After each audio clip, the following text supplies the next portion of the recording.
Hello साथीहरू, के छ? सबैजना सन्चै आरामै हुनुहुन्छ? म चाहिँ लास्टै तनावमा छु है। छोरीलाई सन्चो नभएर यहाँ साग गाजर गेडागुडी हालेर छोरीलाई जाउलो बनाइदिँदैछु।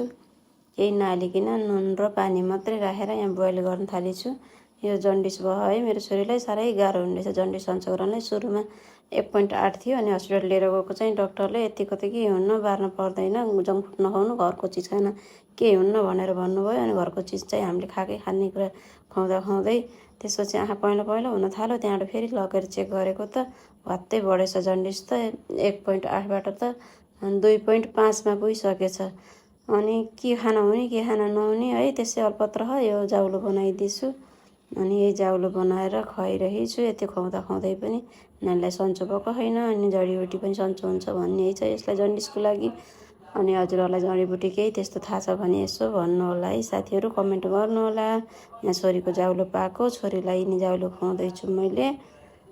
खान्न भनेर दुःख दिइरहेको छ नि बिचरा, दिनदिनै त्यो जाउलो अनि दाल नजानेको उसिनेको तरकारी